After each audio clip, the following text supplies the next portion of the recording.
দুঃসাহসিক অভিযানের সাথে যদি মিলেমিশে একাকার হয় কোনো পৌরাণিক গাথা, সে অভিযানের পূর্ণতা প্রাপ্তি হয় অনবদ্য।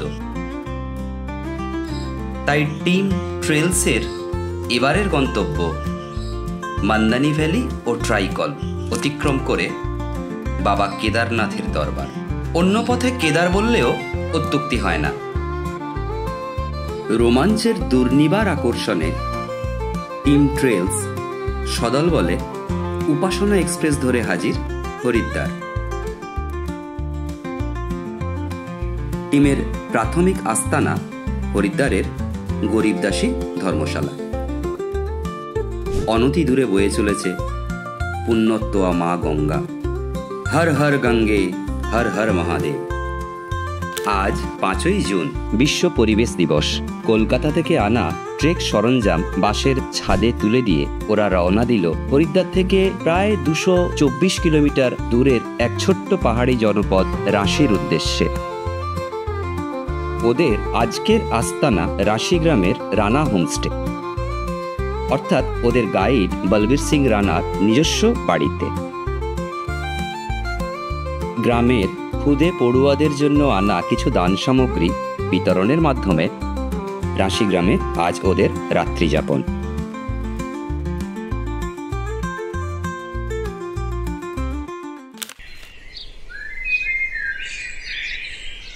নটা 40 নাগাদ ওরা রওনা দিল। প্রথম দিন একটু দেরি হয় প্রতিবার, এবারও তার অন্যথা হলো না। গতকাল রাত্রে ওরা গিয়েছিল রাকেশ্বরী মাতার মন্দিরে পুজো দিতে। আজও একবার যাওয়ার আগে মায়ের দর্শন সেরে নিল। মন্দিরের ঠিক পেছন থেকেই চলে গেছে উপরে ওঠার পথ গ্রামের মধ্য দিয়ে।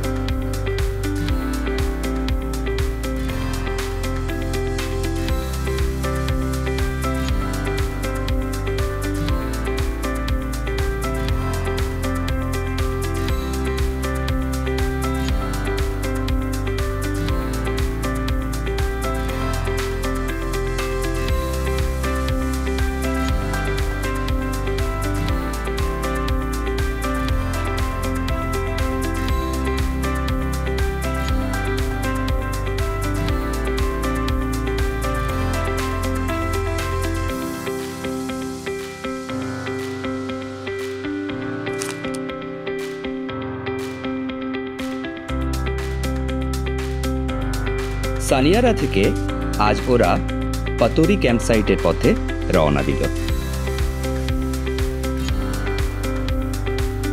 পাতোরি ক্যাম্পসাইট তৈরির কাজ চলছে।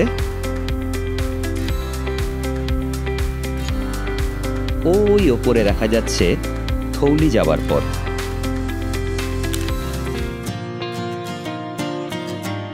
থৌলি ক্যাম্পসাইটের পথে যাত্রা শুরু হলো।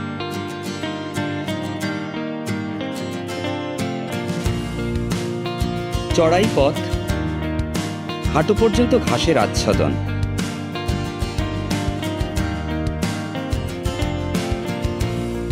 আবার কখনো কখনো 4 হাত পায়ে ঠায় হামাগুড়ি দিয়ে ওঠা।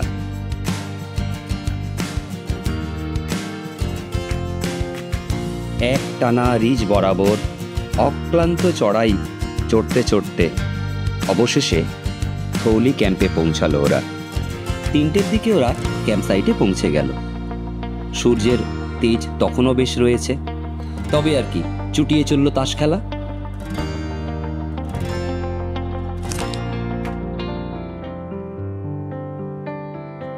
অসাধারণ এই থৌলি ক্যাম্পসাইট থেকে যা দেখলাম, প্রথমে বাদিক থেকে মোরখণ্ডা, তারপরে মাউন্ট চৌখাম্বা, ঠিক তারপরে ত্রিভুজাকৃতি মাউন্ট নীলকান্ত।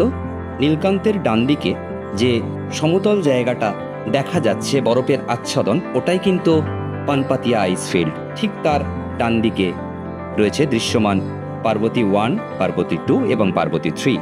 পার্বতী 2 এবং পার্বতী 3 এর মধ্যে দৃশ্যমান পার্বতীগুলি।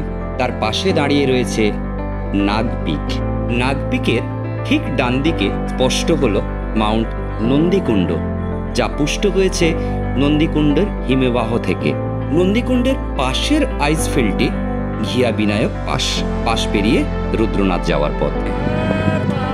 হর হর মহাদেব। থৌলি থেকে শুরু হলো দুর্গম চড়াই পথে হাঁটা।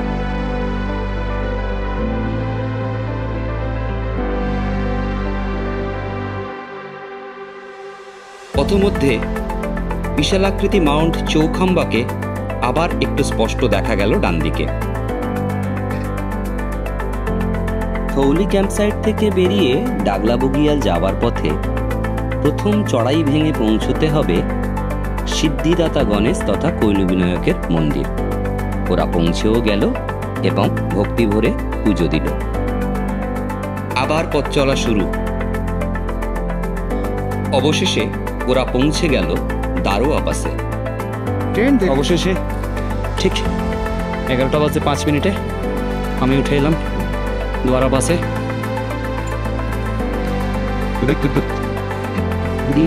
গাড়োয়ালের প্রায় সমস্ত বিখ্যাত শৃঙ্গ এখান থেকে দেখা যাচ্ছে।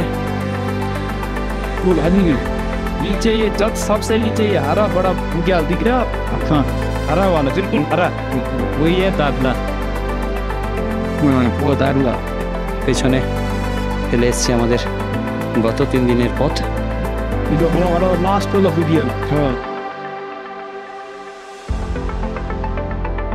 দারোয়া পাস থেকে ওরা নেমে চলল উত্তরাই পথে। আবার কিছুটা আইস প্যাচ। সেখান থেকে লম্বা উত্তরাই নামলেই ক্যাম্পসাইট দাগলা বুগিয়াল।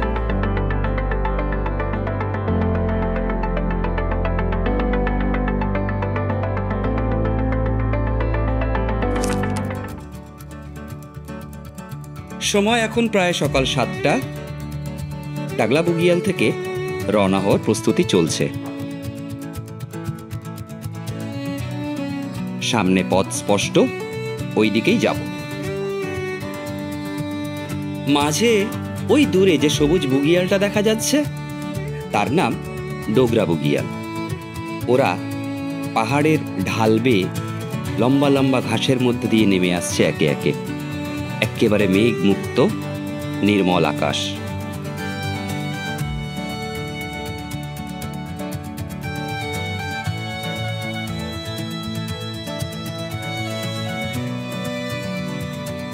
সুবিস্তৃত মান্দানি ভ্যালি। বলা হয় এটাই নাকি মহিষাসুরের বদ্ধভূমি। অনতি দূরে মেষপালকদের ক্যাম্পও রয়েছে ঠিক মন্দিরের সামনে। এই সেই মান্দানি মাতার মন্দির।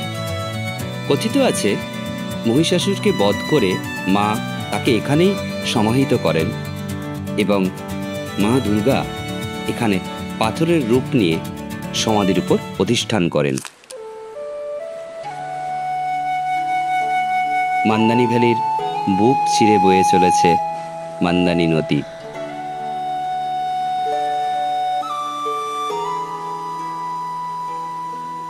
সুদীর্ঘ চড়াই পথে এক অক্লান্ত পদচারণা শুরু হলো। ইয়েম্বুক শৃঙ্গ দৃশ্যমান, তবে অর্ধেক মেঘে ঢাকা।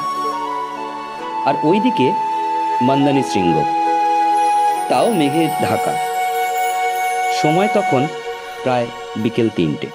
দলের বাকি সদস্যরা বোল্ডার ভেঙে ধীরে ধীরে আসছে, দূরে ইয়েম্বুক নালাকে বাম পাশে রেখে। ওই চূড়াটির পেছনে রয়েছে মান্দানি ভ্যালি। আবার হাঁটা শুরু হলো ইয়েম্বুক কল বেস ক্যাম্পের দিকে। এটা ইয়েম্বুক কল বেস ক্যাম্পের পেছন দিক। প্রস্তুতি চলছে এখানে ক্যাম্প তৈরি করার। ওরা আজকের এই দিনটাকে মনের মণিকোঠায় সযত্নে বাঁধিয়ে রাখবে। ক্যাম্পসাইটের এই সৌন্দর্য যেন দেবর্ষী নারদের চারণভূমি, এক টুকরো স্বর্গ। সন্ধে হতেই স্নোফল শুরু হলো।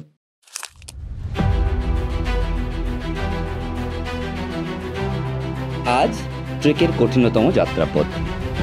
আজ ওরা ইয়েম্বুক কল বেস ক্যাম্প থেকে ইয়েম্বুক কল এবং বৈশালী কল হয়ে মহাপন কল বেস ক্যাম্পে গিয়ে থাকবে।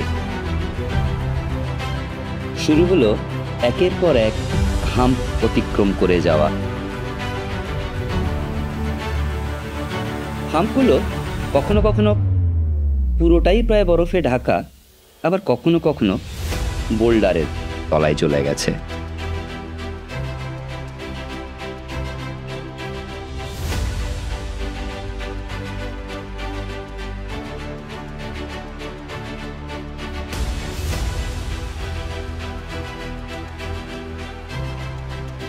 অবশেষে ইয়েম্বক কলে ওরা পৌঁছে গেল।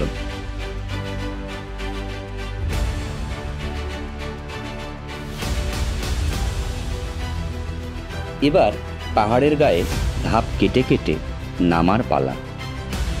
এক এক জায়গায় 2-3 মিনিট থেকে 10-15 মিনিটও দাঁড়াতে হচ্ছে। উপায় নেই, যে এখনো অনেক লম্বা পথ বাকি।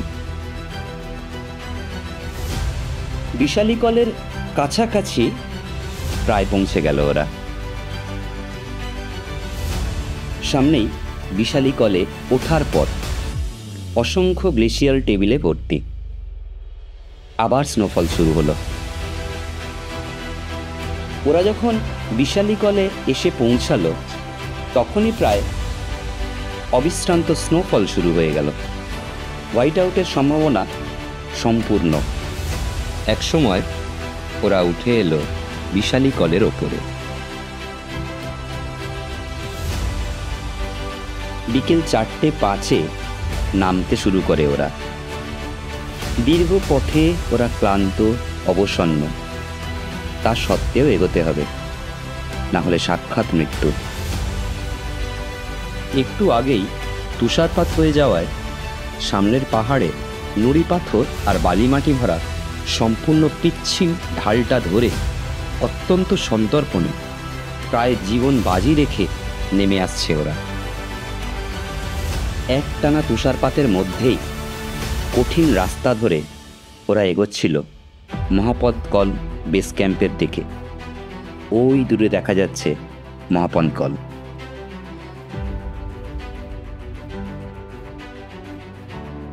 বরফ ছাড়া সর্পিল এক প্রান্তে আজকের ক্যাম্প স্থাপন করা হলো।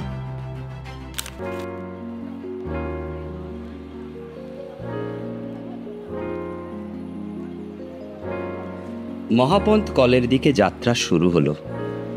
বরফ ও বোল্ডার ভেঙে দুর্গম চড়াই পথ, আবার কখনো সর্পিল উতরাই।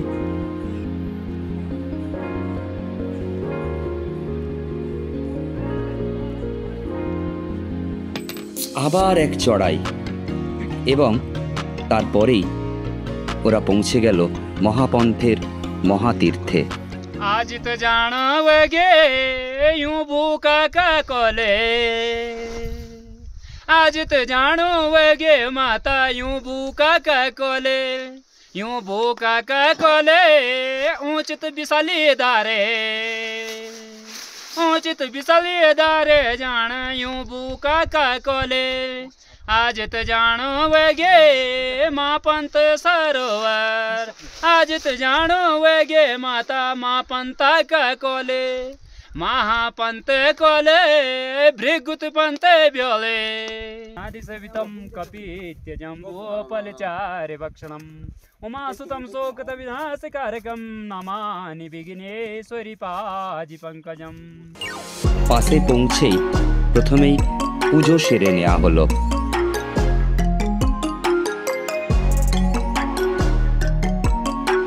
সাফল্যের উন্মাদনা সকলের চোখে মুখে।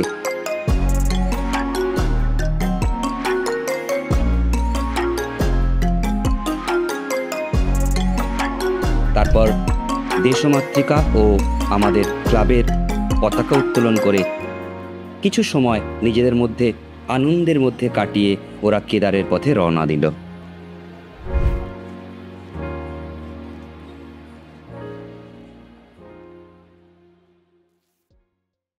প্রথমত এটা দলগত সাফল্য, কারো ব্যক্তিগত সাফল্য নয়। মানে আমরা বোধহয় একটা বছর এক মুহূর্তের জন্য কেউ কারোর থেকে আলাদা হয়ে থাকিনি। সাফল্যের এটা একটা বড় কারণ, মোটিভেশন থাকে তখনই যখন কানেকশনটা থাকে। ট্রেক নির্বাচন করা এবং সেই ট্রেকের সময় নির্বাচন করা, সেইটার কৃতিত্ব এক এবং অদ্বিতীয় যায় দেবাশিসের। দেবাশিস ছাড়া এটা সম্ভব হতো না। টিম না, হিসেবে এটা সহযোগিতা বিগত করেছি। কয়েক বছর ধরে দেখছি হ্যাঁ। যে গাইড নির্বাচন এবং সময় নির্বাচন সময় নির্বাচন এ ব্যাপারে দেবাশিস অদ্বিতীয়। আমরা নিচে যতই যাই করি না কেন, হ্যাঁ হ্যাঁ হ্যাঁ পাহাড়ে উঠেই সাফল্যটা আমাদের আসে না, আসে না। সেটা কিন্তু দেবাশিসের হাত ধরেই আসছে প্রতি বছর। এবং সর্বোপরি যাদের কৃতিত্ব না দিলেই নয়, সেটা হচ্ছে আমাদের পরিবার। আমাদের পরিবার আমাদেরকে অবশ্যই, এই অবশ্যই। জায়গায় ছেড়েছে, তাদের ভালোবাসা, তাদের আশীর্বাদ। ট্রেকটা তখনই সম্পূর্ণ হয় যখনই আমরা বাড়ি থেকে বেরিয়ে আবার বাড়িতে সুস্থভাবে পৌঁছই। এটা হচ্ছে আমাদের ট্রেলস পরিবারের সাফল্য। আমরা সারা বছর ধরে যে গবেষণা করেছি, যে আলাপ আলোচনা করেছি, তারপর সেটাকে যেটা ইমপ্লিমেন্ট করার চেষ্টা করেছি, সেটা আজকের এই মহাবন্তকলে এসে মোটামুটি তার সাফল্যতা লাভ করেছে। এরকম গ্লেসিয়ারের মধ্যে দিয়ে হাঁটা হয় প্রথমবার বলতে গেলে। এর আগে অনেক ট্রেক করেছি কিন্তু এরকম গ্লেসিয়ারের মধ্যে হাঁটা কোনোদিন হয়নি। আর টিমের কথা আর কি বলবো, সবাই পুরো একদম পারফেক্ট টিম, এত ভালো টিম হতে পারে না। ট্রেকে এসছি, সেখানে সময় সময় খাওয়া থেকে আরম্ভ করে তাস খেলা বা পাহাড়ের সামনে বসে বসে, গ্লেসিয়ারের সামনে বসে বসে আলাদাই এক অনুভূতি। সব ঠিক আছে, সব ঠিক আছে। সব ঠিক কেমন আছে। লাগলো? ভালো লেগেছে। এসে একদম মানে বোঝানো মুশকিল যে কতটা আনন্দ, কতটা গর্ববোধ হচ্ছে আজকে এসে। আর আমি আসার মেন সর্বশ্রেষ্ঠ কারণ হলো দেবাশিস। চমক তখনও বাকি ছিল। এই জায়গায় পৌঁছে ওরা দিশাহারা হয়ে যায় যে কিভাবে নিচে নামবে। বিশাল পাথরের চাতালগুলোর উপর দিয়ে ক্রমাগত জল বয়ে চলেছে, যা সেই পথটাকে সম্পূর্ণ পিচ্ছিল করে দিয়েছে। অবশেষে গাইডের সহযোগিতায় খুব ধীরে ধীরে তারা নেমে চলল।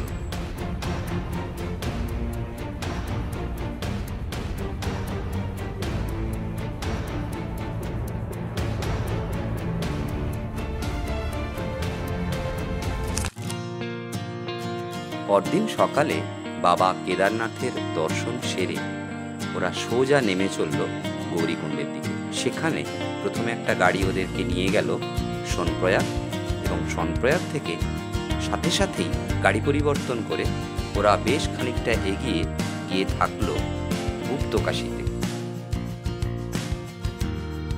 তবে ট্রেলসের অভিযান এখানেই শেষ নয়। আবারও ওরা পাহাড়ের অপার্থিব সৌন্দর্যের অমোঘ আকর্ষণে বেরিয়ে পড়বে অন্য কোনো এক অজানা গন্তব্যের দিকে।